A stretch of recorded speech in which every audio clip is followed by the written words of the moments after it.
escriure La casa del rellotge i inspirar-me un poc en la xata melindrera, ahir sí que vaig intentar tirar-me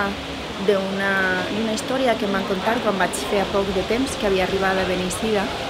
i em van dir que una dona major em va contar que ella recordava d'adolescent